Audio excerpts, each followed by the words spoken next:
स्वागत है आपका तमिल न्यूज़ में। खबर है गंगापुर सिटी से कि अखिल भारतीय बैस महिला महासम्मेलन सवाई माधोपुर के भव्य सेमिनार का आयोजन विजय पैलेस गंगापुर सिटी में किया गया, जहां पर मुख्य अतिथि के तौर पर कई हस्तियां पधारी, जिसमें गंगापुर सिटी विधायक एसडीएम अनिल चौधरी, नगर परिषद सभापति शिवरतन अग्रवाल, वहीं कोऑर्डिनेटर मुक्ता अग्रवाल, आरती शर्मा, अलकनंदा, दिव्या गुप्ता, दिनेश गर्ग, मुकेश बंसल, राजवाला और तृप्ति बंसल, जिन्होंने कार्यक्रम को ऑर्गेनाइज करवाया था, वे सभी मौके पर मौजूद रहे। सभी ने महिला उत्पीड़न एवं समलैंगिकता पर अपने अपने विचार प्रकट किए। सभी ने महिलाओं को भी महिला छेड़खानी एवं जागरूकता अभियान के तहत सभी को समझाया।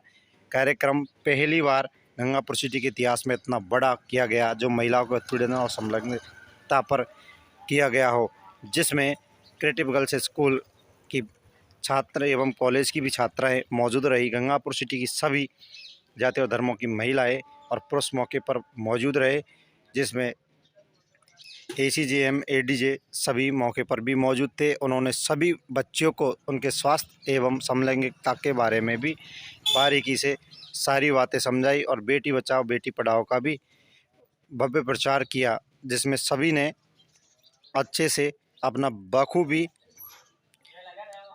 विचार प्रकट किए और सभी ने महिलाओं से भी कहा कि आप भी अपना वर्चस्व रखें और आप भी किसी के साथ व्यवहार नहीं करें, क्योंकि आपके घर बेटी आने वाली, आपकी बहू, वो भी किसी की बेटी है, उसके साथ भी बराबर व्यवहार करें, ना कि उसके साथ दुष्व्यवहार करें।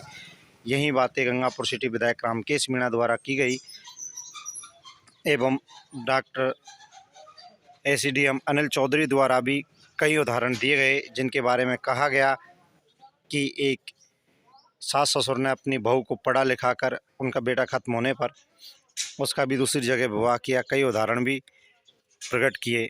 ब्यूरो रिपोर्ट गंगापुर सिटी से।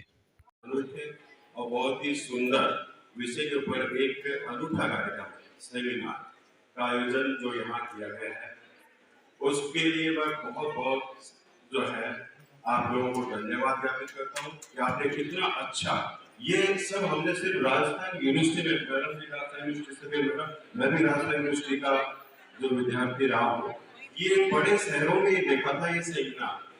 और सेमिनार के अंदर भी विषय महिला सशक्तिकरण के साथ साथ उन्होंने महिला स्वास्थ्य, महिला सशक्तिकरण, महिला स्वास्थ्य, महिलाओं को लैंगिक समानता, जो विविध आयाम को लेकर और ये सेमिनार का आयोजन किया गया है, ये काबिले तारीफ है।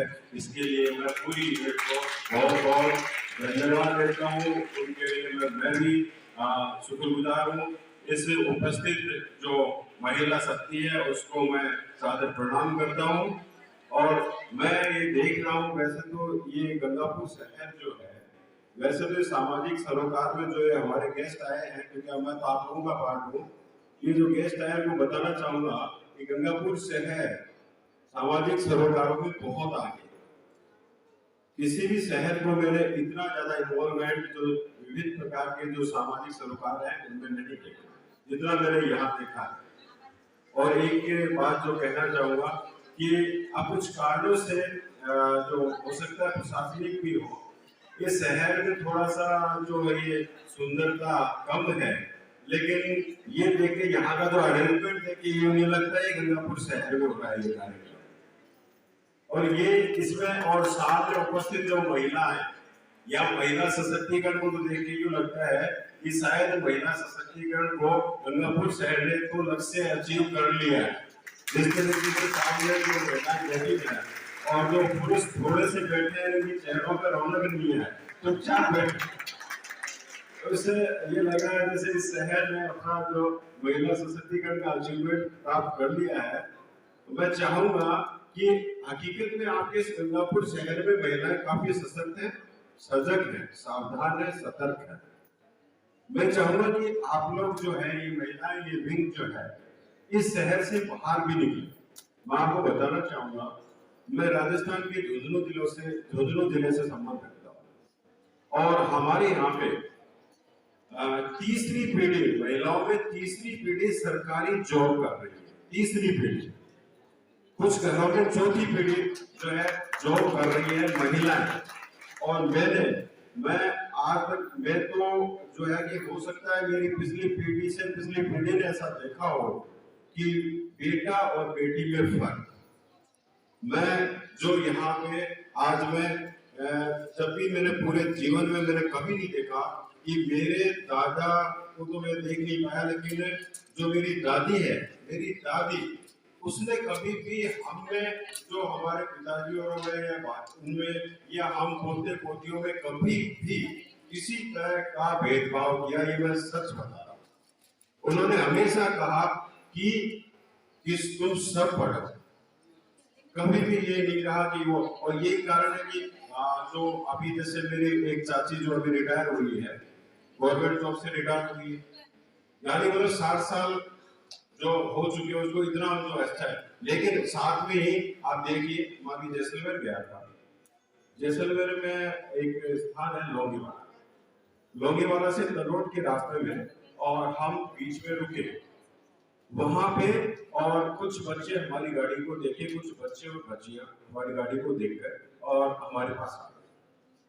हमने उत्सुकता से उनको पूछा, उनके हमारे पास कुछ खाने के लिए आग्रह हुआ, उनको बात की, हाँ उन बच्चों को हमने खाने के लिए दिया। हमने उनसे बात की ऐसे कि बच्चे क्या मतलब आप क्या करते हो। सामने स्कूल था, आप कभी जाए तो देखना, लौंगीवाला तलोट के बीच में राइट साइड में बिल्कुल मिड में गवर्नमेंट स्कूल है। वहां पे हमने कहा कि बच्चों तुम में से आज स्कूल नहीं गए? तो वो जो लड़के थे वो बोले कि आज हम नहीं गए क्योंकि हमारे गुरुजी के कोई कार्यक्रम था। ठीक है, तो मैंने कहा और बच्चियों आप? तो उन बच्चियों ने पता वो क्या कहा, वो हम पे ही हंसने, कि हंसने कैसे कि हमको स्कूल नहीं। मतलब ये भी एक स्थिति है जिसके लिए आप लोगों को जो है अपना जो ये आयाम है, इस आयाम को थोड़ा विस्तार देना होगा कि यही नहीं, इसके आगे भी आप लोगों को जाना होगा, इसको आगे से आगे आप लोगों को जो है बढ़ना होगा। इस शहर से आप बाहर निकलिए, इस शहर से गांव में, जैसे अभी अभी उपस्थित हुए उन्होंने बताया, एक समाज की बात बताई। देखिए लंबे समय तक ये भी आपको एक फिलोसॉफी का है, फिलोसॉफी का एक थ्योरी थी कि आपको यदि बंद कर दिया जाए एक कमरे में और आपको 10 साल बाद बाहर निकाले, कि आपकी आंखें देख पाएंगी क्या दुनिया? आप एकदम से देख नहीं पाएंगे और आप समझ नहीं पाएंगे। तो जो भी ये वर्ग जो भी है, मानो कोई भी कमजोर वर्ग है, उसमें महिला वर्ग भी जो है, जिसकी हमें सशक्तिकरण की आवश्यकता इसलिए पड़ी क्योंकि अभी तक वो कमजोर थी। क्यों थी कमजोर? जिस महिला को यदि वर्षों तक यदि घरों में कैद रखा गया, एक तरीके से मैं इस सब को कैद का मतलब उनको ये कहा गया कि आप घर संभालिए और मैं बाहर संभालता हूँ। एक थ्योरी थी, समय के हिसाब से चलो ठीक रही होगी कि मैं आप घर संभालिए, मैं बाहर संभालता हूँ, ठीक है, ऐसा रहा होगा। इतने लंबे समय तक जिस महिला ने सिर्फ घर संभाला हो तो अपनी वो पाक कला में तो पारंगत रही होगी, लेकिन जो अन्य एस्पेक्ट थे उसने दुनिया देखी नहीं, तो कैसे मजबूत होगी? इसलिए वो जैसे ही वो बाहर आई है तो उसके पास मौका है। जो महिला पहले बाहर आ चुकी, एक सफल हो चुकी, वो दूसरी का सपोर्ट करे, सास बहू का करे, माँ बेटी का सपोर्ट करे। आपने देखा कि माँ, हर माँ जो है वो बेटी को तो आईएएस बनाना चाहती है, और सास अभी भी नहीं है, अभी भी नहीं है कि सास जो है वो अपनी बहू को भी क्या सपोर्ट करना चाह रही है? नहीं। अभी हमारे जो है डॉक्टर साहब रेलवे से बैठे हैं, उनके हमारे दोनों के गांव के बीच में एक गांव है जहाँ पे एक अभी जस्ट 2 महीने पहले एक महिला जो है उसके हस्बैंड की डेथ हो गई। उसकी सास और ससुर ने उसको पढ़ाया, 2 साल के अंदर वो इंटेलिजेंट थी, वो सफल हुई और उन्होंने उसकी शादी की। ये चीजें इस एरिया के अंदर, इस बल्लापुर, इसके आसपास के जो एरिया में ये बातें निकल के आए, तो मान के चलिए कि आप सफल हैं, आपके ये प्रयास सफल है। और मैं जो है दूसरा आपको ये कहना चाहूंगा, कानून बने बहुत सारे कानून बने, कानून की जानकारी भी होनी चाहिए बिल्कुल। और दूसरी एक बात इसी के साथ ये दोनों को मैं कहना चाहूंगा, गाड़ी के दो पहिए हो, ये पुरुष ये महिलाएं, गाड़ी के दो पहिए, गाड़ी तभी सही चल सकती है जब दोनों पहिए सही सलामत रहे। आज मैं इधर प्रशासनिक हूँ, बिल्कुल न्यूट्रल बात कर रहा हूँ, इन कानूनों का जानकारी हो, इनका सदुपयोग हो। ये भी जैसे डॉक्टर साहब हमारे बैठे हैं, स्वास्थ्य के लिए डॉक्टर साहब है, ये सेमिनार भी अपने मानसिक स्वास्थ्य के लिए है। हर महिला पुरुष all women are valuable, strong, capable, powerful and we will not be silenced. ये एक स्टेटमेंट है जो कि अब हम सभी वुमेन्स पे एप्लीकेबल है। हम कभी भी किसी तरह का हैरेसमेंट ना तो सहेंगे, ना कभी इस चीज को अपने किसी भी आने वाली जनरेशन में आने देंगे। सेक्सुअल हैरेसमेंट आप जानते हैं, इसके बारे में यौन उत्पीड़न क्या होता है। ये सिर्फ टचिंग से या किसी से नहीं है। जब आप किसी को घूर के देखते हैं तो ये भी एक अपराध है। जब भी कोई महिला आपकी उपस्थिति में किसी तरह से अनकंफर्टेबल फील करती है तो you are doing sexual harassment. You should be aware of this fact कि अगर किसी महिला को आपकी उपस्थिति में शोर, बाधा या क्षति होती है तो ये आपके लिए आपराधिक हो सकता है। इसमें दो तरह की रेमेडीज हैं। पहले इसका एक एक्ट आया हुआ है, sexual harassment of women at workplace, 2013 में इसको एनेक्ट किया गया। विशाखा गाइडलाइन से ये एक्ट आया है। विशाखा गाइडलाइन में ये बताया गया कि सेक्सुअल हैरेसमेंट क्या है और किस तरह से इसका प्रिवेंशन किया जाना चाहिए। तो यौन उत्पीड़न में जहाँ तक हम ये अभी तक एक ही देखते हैं कि इसमें दर्ज किया होगा या किसी तरह का कोई एक्ट किया होगा, लेकिन ऐसा ये सब भ्रांतियां हैं जो हमारे समाज में फैली हुई है। हमको ये पता होना चाहिए कि जब कोई पर्सन किसी भी तरह से अपनी पावर का यूज करके, अपनी फोर्स का यूज करके आपको वो काम करने के लिए कंपेल कर रहा है जिसके लिए आप एग्री नहीं है, तो वो यौन उत्पीड़न की संख्या में आता है। इसका 2013 का एक्ट आएगा, उसके बाद इसमें अमेंडमेंट होते रहे हैं, काफी सारे नए जजमेंट्स भी आए हैं। अभी इसमें डोमेस्टिक वायलेंस, जो डोमेस्टिक वर्कर्स होते हैं उनको भी इसमें ऐड किया गया है जजमेंट से कि घर में जो हमारे घरेलू काम के लिए जिन महिलाओं को हम बुलाते हैं उनसे भी हम किसी तरह से कंपेल नहीं कर सकते। उनकी वर्किंग आवर्स, उनकी लेबर जो है वो फिक्स है और अगर उनसे भी आपकी किसी तरह का उत्पीड़न किया तो वो भी अवेलेबल है, उनके लिए भी रेमेडीज अवेलेबल है। अब यौन उत्पीड़न की बात तो होगी, लेकिन अगर ऐसा आपके साथ होता है तो आप कहाँ जा सकते हैं? इसके लिए दो रेमेडीज अवेलेबल है, सिविल कोर्ट में भी जा सकते हैं, क्रिमिनल कोर्ट में भी। सिविल कोर्ट में अगर आप जाते हैं उसके लिए जो रेमेडी है उसमें कंपनसेशन है, और अगर क्रिमिनल कोर्ट में जाते हैं तो उसमें पनिशमेंट के प्रोविजन दे रखे हैं। इसमें सेक्शन 354A जोड़ा गया है आईपीसी में। इंडियन पीनल कोड है, भारतीय दंड संहिता, उसमें 354 था पहले, उसमें 354 एक अमेंड करके जोड़ा गया जिसमें ये बताया गया कि अगर किसी महिला के साथ यौन उत्पीड़न होता है वर्क प्लेस पे तो वो कंप्लेंट लिखा सकती है, जिसका कि 90 दिन में रिड्रेसल करना जरूरी है। Within 90 days she will get her decision. इससे रिलेटेड आप लोगों को अगर कोई क्वेरीज है तो पहले मैं आप लोगों से पूछना चाहूंगी इस बारे में, अगर जानते हैं आप क्या है यौन उत्पीड़न या इससे रिलेटेड कोई भी क्वेश्चन है तो आप पूछ सकते हैं अभी। बहनों को जिन्होंने जो राजस्थान सरकार की और आदरणीय मुख्यमंत्री जी की जो प्राथमिकताओं में से एक है महिला सशक्तिकरण, महिला जागृति का, वो सेमिनार आपने आज हमारे गंगापुर में आयोजित करके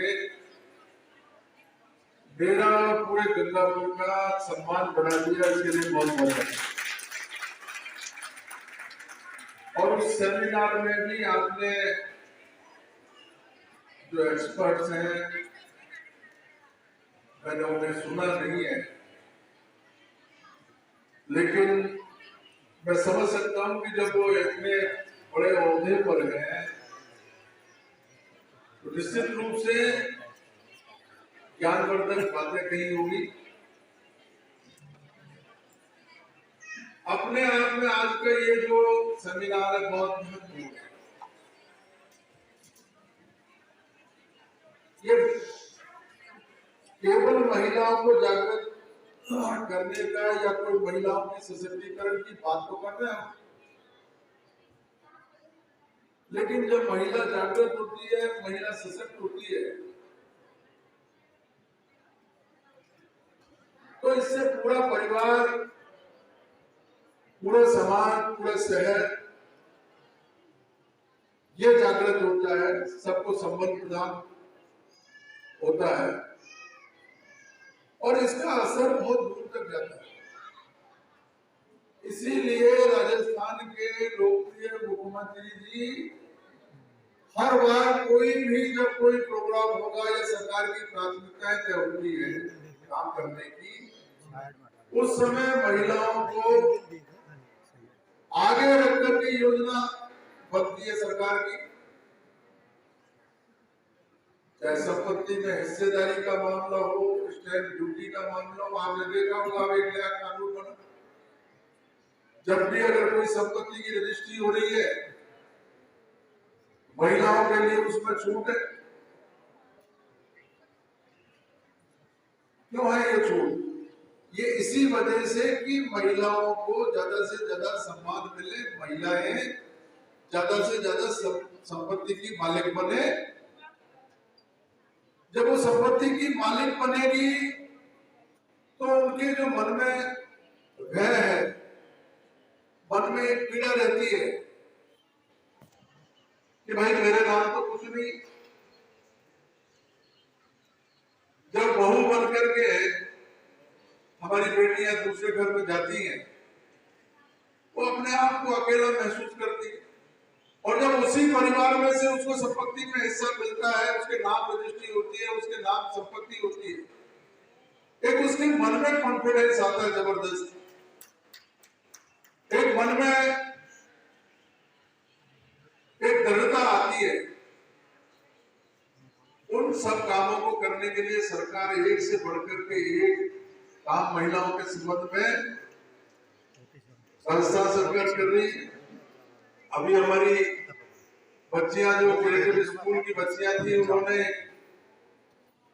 जो भी नाटक का प्रदर्शन किया, बेटी बचाओ बेटी पढ़ाओ, ये नारा भी हमारे लोकप्रिय मुख्यमंत्री अशोक गहलोत साहब ने दिया सबसे पहले। बच्चियों को पढ़ाओ, बच्चियों को बचाओ। जब बच्चियां शिक्षित होगी तो जहां भी जाएगी, जिस घर में भी जाएगी, वहां उजाला रोशनी करेगी जाकर।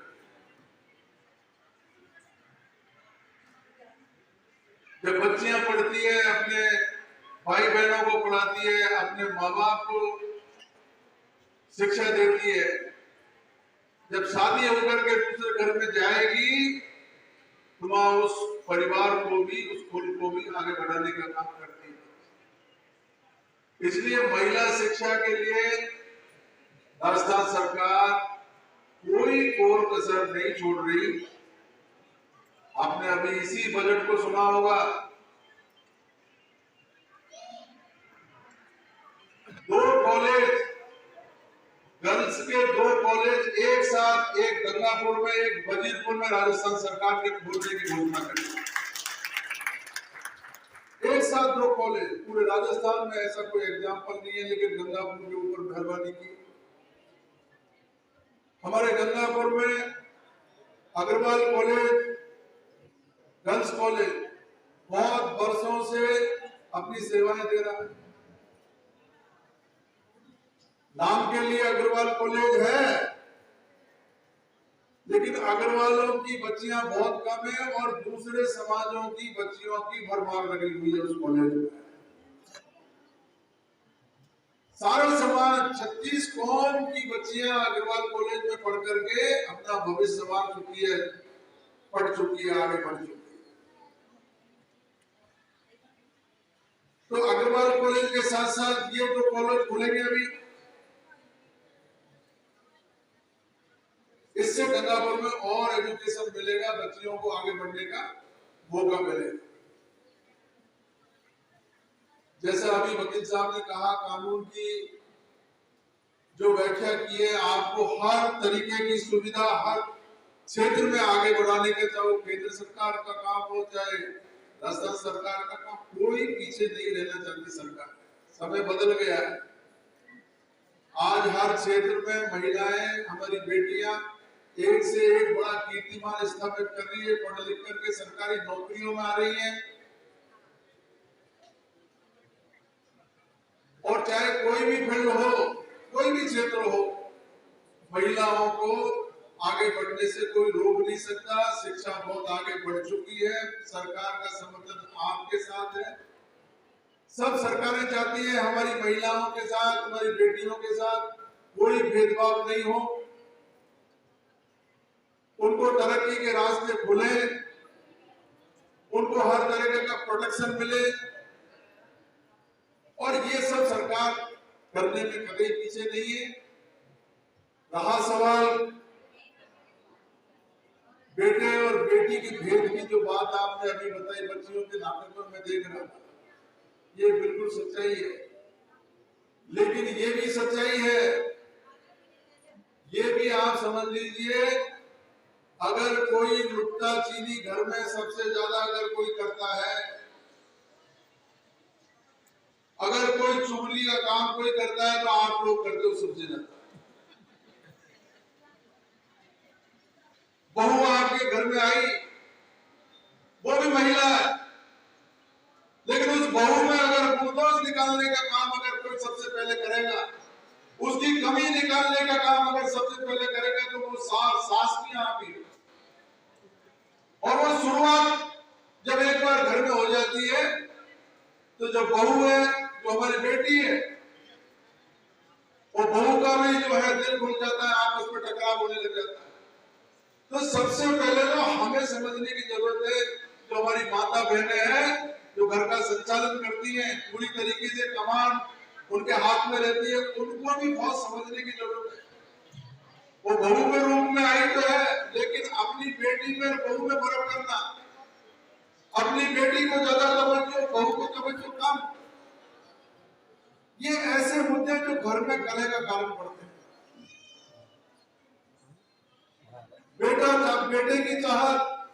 बेटे की चाहत नहीं, ये भी महिला ही प्राथमिकता तय करती है। इसलिए हमें बहुत ज्यादा इस क्षेत्र में काम करने की जरूरत है। हमें हमारी सोच को बदलने की जरूरत है।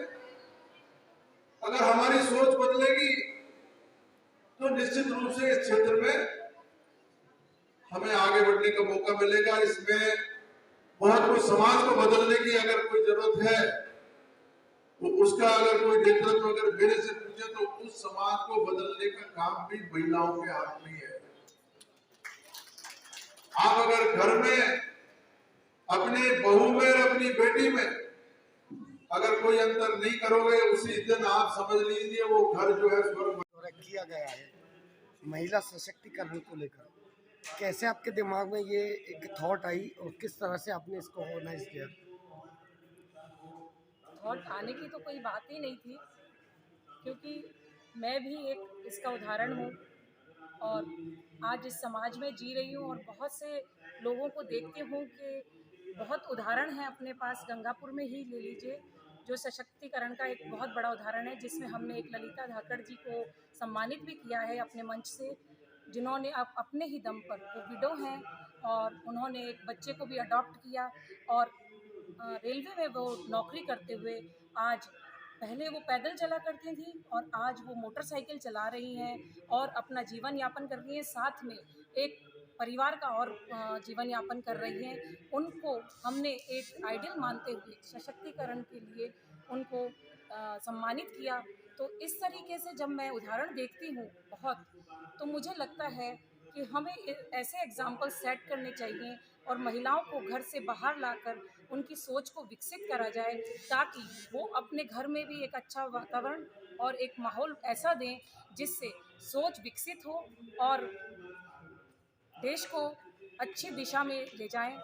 इसलिए मेरे को लगा कि सशक्तिकरण एक अभी ऐसा टॉपिक है जिसकी बहुत ज़रूरत है, पर उसको वैचारिक रूप था पहले, जिसको मूर्त रूप देने के लिए मुझे ये माध्यम बहुत ही सशक्त लगा, जिसमें मैं विशेषज्ञों को बुलाकर सही शब्दों में शब्दों को पिरो के सही माध्यम से ज्ञान को उनके थ्रू लोगों को दे पाऊँ और वो समझ पाए और उसको फिर अपने जीवन में उतार पाएँ, जिससे वो एक सशक्त उदाहरण बन सकें। इसके लिए मैंने ये सेमिनार आयोजित की और इसके लिए मैंने ऐसी महिलाओं को राजस्थान यूनिवर्सिटी से जो प्रोफेसर एंड हेड रही हैं डॉक्टर मुक्ता अग्रवाल जी, फॉर्मल हेड हैं वो आज, और आरती शर्मा जी जो कि डिपार्टमेंट ऑफ लॉ से असिस्टेंट प्रोफेसर हैं, उनको बुलाया।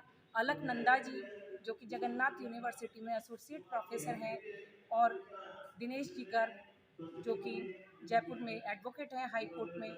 साथ ही हमारे गंगापुर के उदाहरण डॉक्टर रविबाला गोयल जी जो आज क्रिएटिव गर्ल्स स्कूल के अंदर प्रिंसिपल की पद पर कार्य कर रही हैं, उनको बुलाया। साथ ही महिलाएं अपने स्वास्थ्य का भी जो ध्यान नहीं देती हैं, अपने प्रति अवेयर नहीं होती हैं, उनको अवेयर करने के लिए मैंने ये माध्यम चुना कि डॉक्टर्स को बुलाकर और उनको इस तरह की बातें बताई जाएं स्वास्थ्य के प्रति, ताकि वो ये सोच पाएँ कि हमारे स्वस्थ जीवन से ही हम स्वस्थ सोच रख पाएंगे और अपने बच्चों को, अपने परिवार को और समाज को विकसित कर पाएंगे।